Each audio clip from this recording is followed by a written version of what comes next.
Candela Obscura is a supernatural horror mystery RPG published by Darrington Press in 2023. There is actually a lot to unpack with a lot of the names listed in the credits of this book because Darrington Press is not just another game publisher, it's the publishing arm of the Critical Role franchise, which is of course the wildly successful multimedia group that is mostly known for its online actual plays of various RPGs with a revolving cast of voice actors, performers, and colorful personalities in the TTRPG space. In this video, I don't really want to discuss the Critical Role actual plays of this game, but it has to be mentioned that those actual plays, which you can watch on YouTube, are professionally produced videos with huge budgets, and they are a part of this game in the sense that they act as a major marketing tool and inspiration for GMs and players. The other thing I wanted to briefly mention before jumping into this video is the fact that the free quick start for it was released in late 2023 and picked up a lot of negative reviews from folks who took umbrage with the authors, including warnings about being sensitive when role-playing and portraying mental illness, foreign culture, and foreign languages.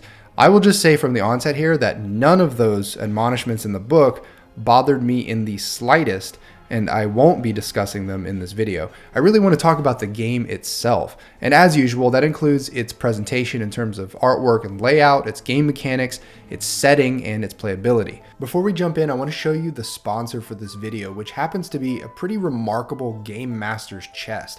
They sent me a prototype, and I have to say I've never owned anything quite like this.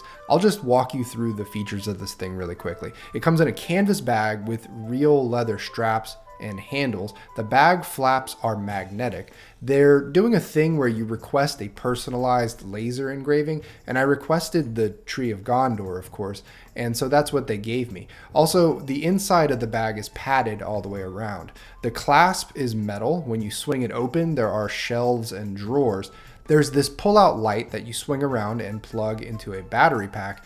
This bright light is probably the most important feature of the whole thing. There's a collapsible phone stand made of wood that actually has a USB-C port on the side. The stand actually acts as a wireless charger for your phone. You also get an extra attachment so that it can be a tablet stand instead. This box is actually a fold-out dice tray with real leather inner along with a dice tower. There are dry erasable initiative cards with magnetic bottoms that will stick to the top of the box. I'll just load this thing up with all the stuff I'd use in an Alien RPG sesh so you can see how it handles a loadout. Each of these trays for miniatures is magnetic, so if you have a magnet on the bottom of your mini stand, you can stick them here and they won't slide around in transit. These little magnets are for posting up some of your notes on this inner surface. What's interesting is that the outside of the box also has a magnetic face, so you can post information for players as well. Some card or paper storage here. And when you need to pack your actual books and papers up, there's this elastic strap with two snap buttons. Just stuff everything in there, it all packs up. I hope that demonstration speaks for itself. This box kind of reminds me of a 19th century traveling apothecary or something. A really stylish way to show up to a game. If you're interested in backing this project and getting one for yourself, I've left a link down below to where you can sign up. But all right, back to the video. One really notable bit in the introduction of this 211 page book is the touchstones listed by the authors. First of all, this is an incredibly fun list of books, comics, movies, TV shows, and video games just on their own merits. I've read or watched about 60% of all this stuff so far and would characterize them as a whole as being mostly dark atmospheric works. The Night Circus and Neverwhere dive into imaginative worlds with a gothic supernatural twist. Hellboy and The Invisibles mix action with the arcane. The Prestige, which is one of my all-time favorite films, explores historical and magical themes with a profound cinematic flair. BioShock and Elden Ring immerse you in a very lore-heavy environment steeped in intriguing mystery. But the more direct influences on this game are found here. Apocalypse World and its direct offspring in the Powered by the Apocalypse genre are notable, but really the big two are Blades in the Dark by John Harper, on which this game's mechanical framework is based, and Vaesen from Free League, which this game is a very close cousin to in terms of its subgenre of early 20th century gothic supernatural mystery solving by a secret society. I have reviewed both of those games on this channel, and I think they're great for so many reasons. So the question is, does Candela Obscura just mash Vaesen into a Blades in the Dark rules framework and call it a day? Or does it emerge as something greater than the sum of its parts? I'll just cut to the chase here and tell you that I think it's the latter in this case. The game follows the Blades rules paradigm at its core, but adds some really fun flourishes. And the setting goes beyond what Vaesen has done so far in a few ways that I'll show you in a bit. But first, the mechanics. Each PC has 3 drives: nerve, cunning, and intuition. These drives have up to 9 expendable points that can add a d6 to a roll. Under each drive, there are 3 actions. If you have a rank in that action and that action is being used in a check, then you get to roll a d6. So for example, if my investigator wanted to punch an octopus horror, I would probably use the strike action. Since in this example I have 1 rank in strike, that would allow me to roll 1d6 in the hope of getting a 6. But if I have some drive points in nerve, I can burn them to add d6s to the roll. So let's say I burn a drive point on this punch. That would give me 2d6 to roll. I would take the highest number in a roll. A 6 is a full success. A 4 or 5 is a mixed success, where the GM comes up with a drawback of some sort to accompany a success. And if my highest dice are only a 1, 2, or 3, that's a failure. If I happen to roll 2 or more 6s in any roll, that is a critical success, where the GM comes up with something extra special for my success. And if that action happens to be gilded, then one of my dice is replaced with a gilded die, which if chosen to apply as my final result, will replenish a drive point. Notice these little boxes in the drive sections. These denote my maximums for each drive. I can't replenish past my maximum. And finally, for every 3 drive ranks that I have in a drive, I get an expendable resistance, which I can spend to re-roll some dice when an action in that drive is being rolled on. You get to roll the number of dice equal to the rating of the action in question. In all cases, if you have no ranks in an action but you're rolling on it, you would roll 2d6 and take the lower of the 2. Back to mixed successes for a minute. This is one of the hallmarks of PBTA and Forged in the Dark games, and if you're not used to this kind of gray area as a GM, it can be exhausting, mostly because it comes up a lot during the course of play. These are some great examples for mixed successes right here that I don't see in the game's official rules cheat sheet, but which any GM new to this type of game should either bookmark or print out. Likewise, a miss should probably be intuitive to most GMs, but this could also be a really useful list to keep handy as well. Gear in this game works along 2 principles. As for very small minor things like a pen or a match, you simply have it. The idea being that the table is trying to tell a cool and interesting story and shouldn't be bogged down by such minutia.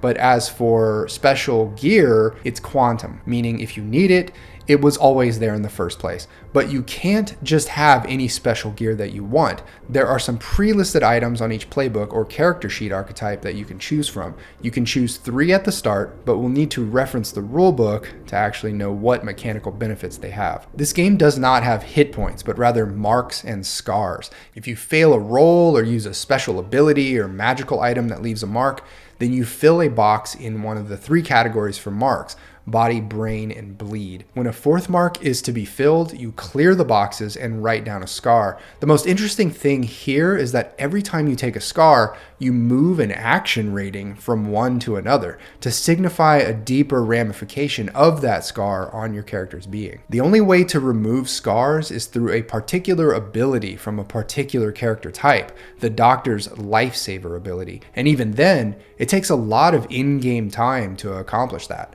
You can also work with the GM to find other ways to clear scars. If you don't clear your scars, the 4th scar means it's time to retire your character, either by way of their death, incapacitation, retirement, or something that makes sense in your story. Like most Forged in the Dark games, you don't have a ton of customizability with your character. You get to choose from one of 10 archetypes, each of which does fit the genre quite well. The journalist, magician, explorer, soldier, doctor, professor, criminal, detective, medium, and occultist.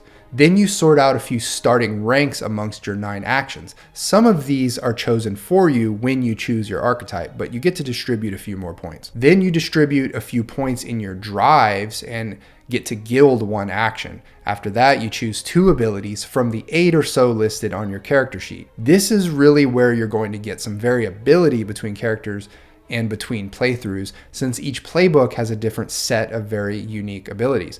Unfortunately, you only start with 2, and they can get kind of worn out after a session, if you even get a chance to use it at all. For example, with the medium, there's an ability you can use when touching a corpse or when nearby a sentient phenomenon, but of course you have to find yourself in that situation first before being able to use those. I think one of the most important things on your character sheet is right here, and unfortunately you don't get much space to write it, so you might need to bust out an extra sheet of paper or a notes document on your computer or tablet. Relationships are meant to describe your social connection or history with every other member of your party or circle. The book actually provides a very satisfying number of possibilities for you to choose from. There are 15 overarching relationship types that you can have with each other member of your circle, and each of these has 6 options in the form of a question. One of the most fascinating things about this little character detail is that it can be unilateral. The other character doesn't necessarily need to know or reciprocate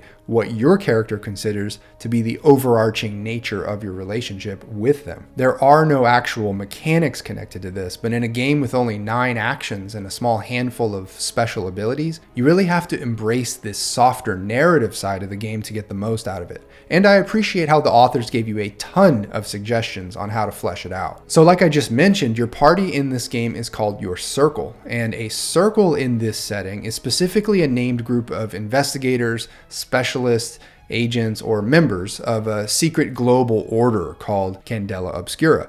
That global society is subdivided into chapters in all the different countries, and within each chapter are multiple circles. What fascinated me right away here was the fact that your circle may not be a bunch of do-gooders. Even though the mission of the Candela Obscura Society is to identify incursions of dark magic called bleed and otherwise secure, contain, and protect, individual circles may operate with questionable methods or even be corrupted by bad motivations. It can be really anything you want, as seen by these suggested origin questions here. You as a group decide on a name for your circle, as well as a location and nature of your chapter house. Then you select one of 6 abilities. Let's take a look at the circle sheet.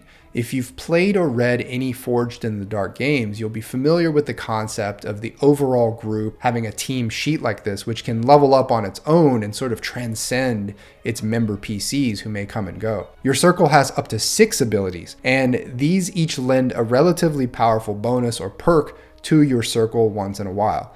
Notice this last ability, which doesn't actually have to be the last one that you choose. It basically suggests that you can end the circle after one last assignment, but it builds into the game a sort of timer where a circle will never last more than 6 levels worth of circle advancements. In other words, by way of the designer's intent at least, you will never play in a circle that lasts for dozens of assignments. The other major feature of your circle is the resources, which are team-wide abilities that can be used and refreshed, just like drive points on your character sheet. In between assignments, you can use Stitch to heal all marks, Refresh to fill up all of your spent drives, and Train to take a bonus die for the next assignment.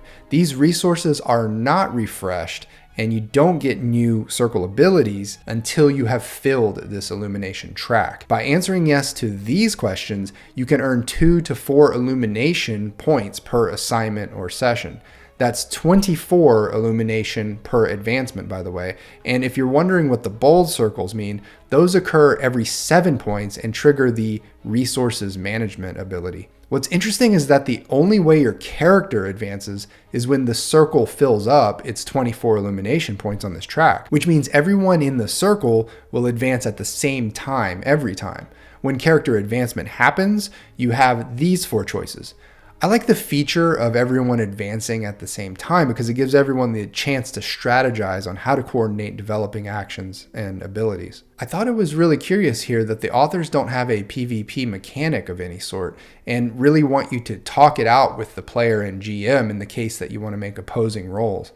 As far as what is going on with magic in this setting, the rule of thumb is that magic, and that's magic with a K, is bad. It's all bad. Most of the population doesn't believe it's real, but you know it is. There's an alternate dark dimension separated from your world by something called the flare.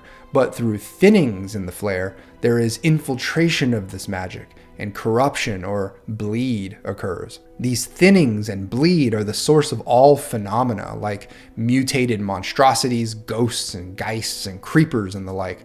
Just think gothic horror a la the game Bloodborne and you're on the right track. I thought this was an interesting stipulation. Once someone passes beyond our world into the realm of death, they cannot be contacted. Those in tune with the world beyond would find it exceedingly difficult, if not impossible, to summon a specific spirit and communicate with them clearly and coherently. So for whatever reason, you're not supposed to be able to summon particular spirits or talk with them. I'm not sure why there's this limitation in the rules of this universe, but there you have it. Artifacts, I think, are a huge source for interesting gameplay and scenes because they are potentially very powerful and useful items that the PCs can use, but they're infected with bleed, and the more they're used, the more harm they cause. This is a great way to force a dilemma on players. Honestly, I think the lore around both the Candela Obscura secret society and the nation that you are principally set in are the biggest achievements of this game, not necessarily because they are so wildly imaginative, but because they contain a lot of potential plot hooks that seem interesting to me. For example, each chapter of the Candela Society has one of these spinning astrolabes that contain bleed and protect the chapter. But who made them? And what if the people who made them secretly installed a kill switch of sorts that would render them all useless? Or here's one that's actually mentioned in the book. Chapters exist all around the globe, and they will often invite circles from distant regions or other countries to aid in an investigation. This is just a classic setup for a really unique and interesting fish out of water assignment. Or here, it's mentioned that investigators with 3 scars are routinely retired from service and sometimes become light keepers, or basically the chief member of a chapter who dispenses assignments. What if your light keeper got their scars from a particular creature and now harbors a vendetta against that creature and is willing to put your circle in dire risk of death just to get revenge? This is really one of my favorite potentialities with this setting, the fact that light keepers may not have the best intentions or agendas. This is a great setup for high drama because your circle has to trust their light keeper, and if that individual is trying to seize power and be evil or whatever, then that could mean bad things for your character, which is fun. There are these 1-page descriptions of various factions that I kind of wish were 2 pages each because they are potentially so important to the setting and so fertile with potential ideas. Eons is a cabal of steampunk villains, basically. I think of them almost like Hydra from Marvel. Then there's the Office of Unexplained Phenomena, which are your government agents who maybe kind of try to help Candela but actually screw things up with their bureaucracy and politics. Pyre is an anti-magic cult, which you think might be good since all magic is bad, but they do dark, inhumane things to accomplish their goals. The Red Hand is a huge network of black market merchants who trade in magical artifacts. They have no compunction, and every artifact has a price no matter how dangerous it is. The Unabridged are a very secret group of humans who have attained immortality through magical means and seek to amass power and fortune by playing the long game. This is where I realized that an NPC doesn't have to be from just one of these factions. It would make perfect sense if an Unabridged, for example, also happens to be one of the top dogs in the Red Hand or in Eons. As far as the geography goes, the idea is that you are in a country called Hale on the northern coast of a continent. Within this country, you are in a fertile valley region called the Fairlands. And specifically within the Fairlands, you are in a city called Newfaire. Newfaire is built on the alchemical and magically destroyed ruins of Oldfaire, a city from 2,000 years ago. The year is now 1907, and it is very similar to our 1907, except for magic and all that. This is a good place to point out how nice the graphic design is in the game. The old found papers look is just really well executed throughout the book. I will not be going into the deep history of Hale and the Fairlands, but it's worth noting that it exists. Just bear in mind that the setting is really focused on one city in one of 12 regions of this nation, yet you are provided with a pretty detailed account of the decades leading up to the present day nationwide. And I think that's a nice option to have for GMs and players who want to get immersive. One particularly nice detail here was the note about how the Fairlands were conquered so often, their language evolved to be very direct so that it would be easier to translate. Thus, you have cities named Oldfaire and Newfaire and Seasway and Westrec. I thought that was a pretty inspired rationale. Generally speaking, there are a lot of fine little details that allow dedicated players to get immersed, such as the currency notation, which is a triangle with a line through it. There are a ton of details like this, all embedded in the setting description. It's not like RPGs haven't painted a detailed setting before, but I don't usually see this kind of detail in a Forged in the Dark kind of game. Even the original Blades in the Dark alluded to this really awesome Victorian ectopunk setting, but really left all the details to the GMs and players to fill in. With this game, if you can manage to integrate these details into your story being told at the table, it would be all the richer. Another vibrant example of the unique culture you play in is how everyone believes the spirit to exit through the nose and mouth soon after death. So at funerals, people will cover the deceased's face with the corpse's own hands and even bury them in that position. And to dishonor or punish criminals who have died, they will bury them with their mouths forced open. The belief is so strong that soldiers will even rush out into open fire in order to cover the mouth and nose of a freshly fallen comrade. The actual city of Newfaire, where all the action takes place, is detailed across 13 districts. Each gets one page of details in the form of a couple of paragraphs of description, 3 points of interest that loosely suggest a plot hook, and an example assignment. This is all fertile ground for a GM who is prepping their next session, but the GM will be doing a lot of the heavy lifting in terms of fleshing out an actual assignment for players. The city itself is a mix between the haves and the have-nots, but maybe slightly more nice areas than you would imagine. And this is explained by the fact that the Fairlands is one of the only fertile regions in the country of Hale, which makes the city of Newfaire a wealthy one. There are the have-nots, however, and the city is also run through with the newly discovered power of electricity. I was surprised to see that the authors went all in on describing Oldfaire, the mysterious city that was destroyed 2,000 years ago and upon which Newfaire is built. You don't get the full truth of the old city, but rather a ton of standalone sites that each contain a few mysteries and dangers. The idea is that your circle is occasionally drawn underground to investigate something here, and they find themselves in one of these fantastical sites. Even though the artwork is all just pencil sketches, you do get the idea that Oldfaire is a window into a more classical, Tolkien-esque fantasy world, which is a clever way to bring some familiar comfort to players who don't venture far from D&D and games like that. There are 13 sites in total, and they all paint the picture of an opulent, larger-than-life civilization that reached way greater heights than Newfaire, but of course paid the price when magic mutated all the citizens and they all got flooded. The GM section starts with a few pages that very generically describe the core principles of running a Forged in the Dark kind of game.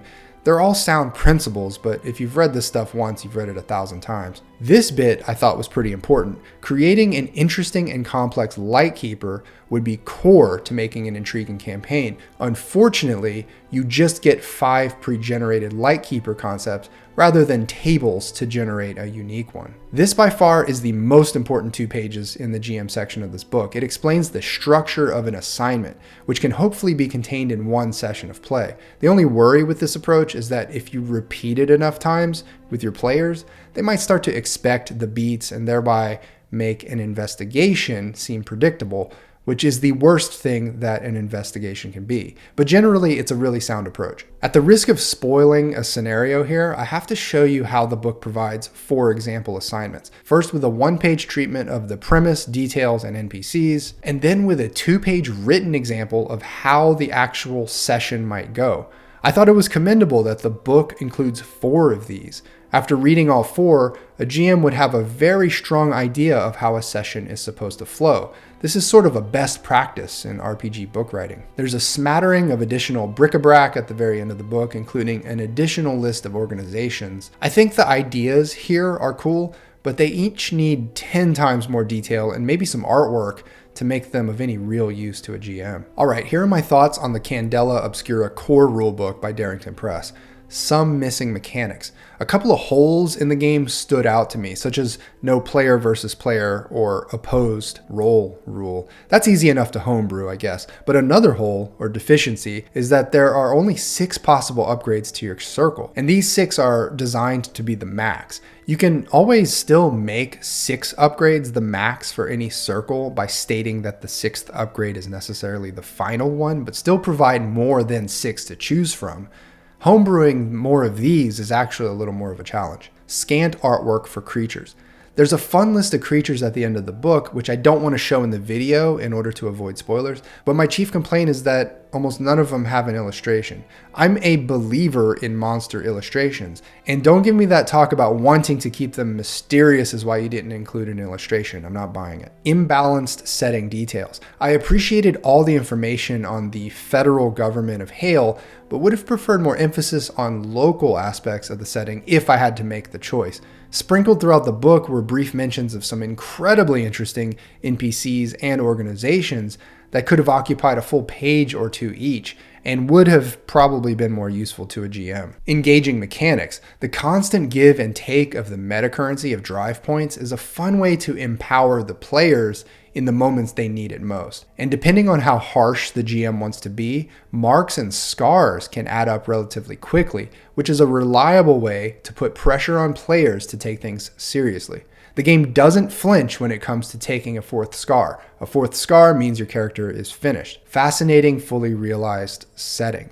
This was honestly the most surprising aspect of this book. I was not expecting such rich details for the setting. I was impressed by both the imaginative flourishes and the play possibilities that this world has to offer. The hints at corruption in the Candela Obscura organization is big for me in terms of epic drama. Aesthetically impeccable. Aside from art that I wished they had included here and there, I have no complaints about the game's visual presentation. In fact, it's sort of painfully perfect. Clearly, Darrington Press just found a bunch of professionals and did everything the right way in this department. Abundant play examples. There are 5 or 6 long written examples of play throughout the book. If you read through all of these and still don't have an idea of how a session of this game should play out, then I don't know what to say. You probably just need to watch the Critical Role episodes. Critical Role Candela Obscura episodes. This is actually another pro going for this game. It is backed by a professionally produced actual play series where professional voice actors in period costumes play out full sessions of the game. To be fair, they aren't really emphasizing the mechanics or even trying to teach you anything about the game in these videos,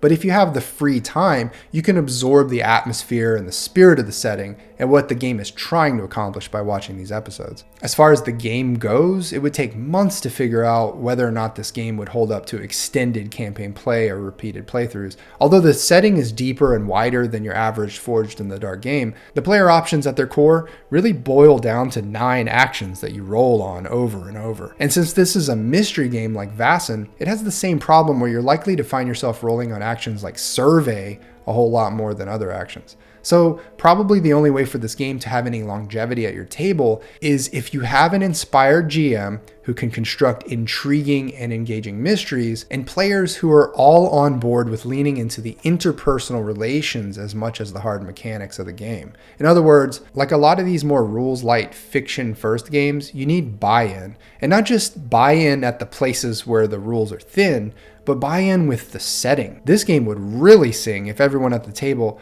has read all of the setting descriptions in the book. That's a big ask, and most game groups would not be all that lucky. But overall, this is a masterfully executed entry into the Forged in the Dark family of games that I think could work well enough even for casual players and GMs who don't want to read all that much into the lore. It can be hard to see how brightly this game actually shines when there is so much noise and distraction about its tertiary aspects, but hopefully this video helped you to see some of that light.